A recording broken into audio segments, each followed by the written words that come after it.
Le 14 juin 1940 à l'aube, les Allemands entrent dans Paris.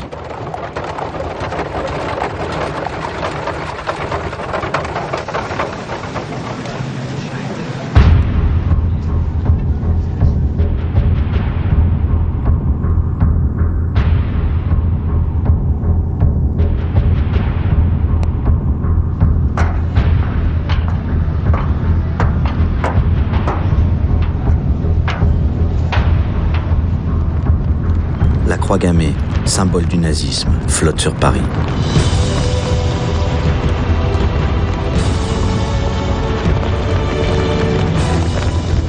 Le tout premier acte de l'occupation, c'est la ruée sur les archives des ministères abandonnés.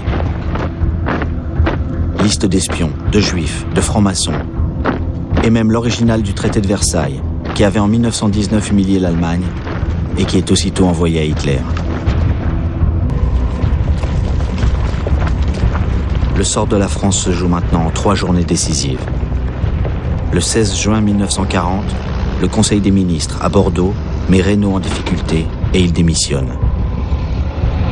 Pour lui succéder, le président de la République désigne alors Philippe Pétain comme chef du gouvernement.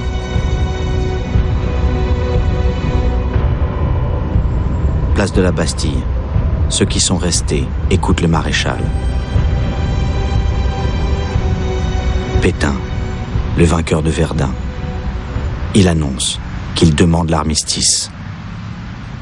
Français, j'ai demandé à nos adversaires de mettre fin aux hostilités. J'ai pris cette décision dure au cœur d'un soldat, parce que la situation militaire l'imposait.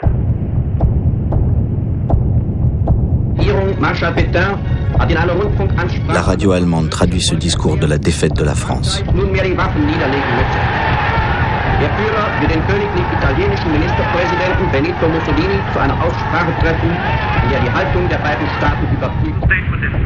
Des Français captent la BBC, la radio anglaise. Le général de Gaulle est arrivé à Londres. Le 18 juin, il s'élève contre l'armistice. Quelques jours après, il enregistre un nouveau discours. Nous croyons que l'honneur des Français consiste à continuer la guerre aux côtés de leurs alliés. Hitler reçoit un télégramme de félicitations de Staline.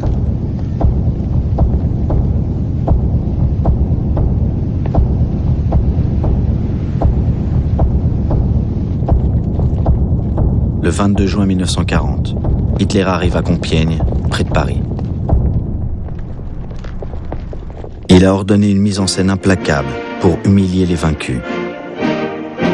Il a choisi le wagon dans lequel fut signé l'armistice du 11 novembre 1918 qui consacrait la défaite de l'Allemagne. La revanche est totale.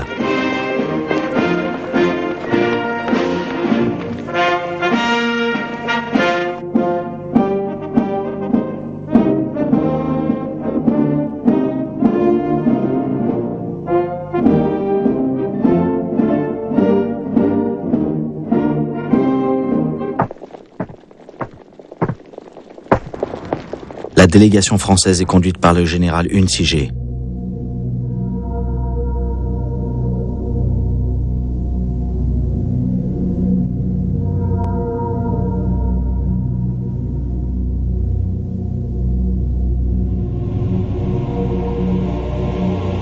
Un interprète lit d'abord une diatribe accusant la France d'avoir déclaré la guerre sans raison. Hitler ne dit pas un mot. Il se lève et s'en va.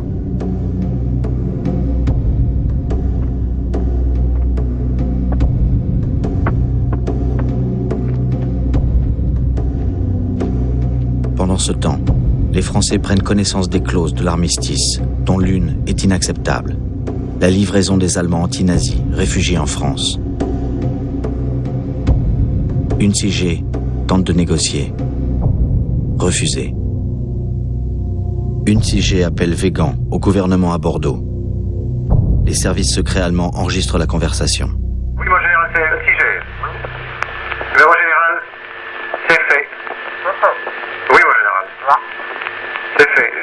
je vous remercie encore de la façon dont vous l'avez fait. Mon général, oui, enfin, vous me comprenez, vous? Oui, disons, je vous comprends. Ensuite, Hitler fait transporter le wagon de l'armistice à Berlin.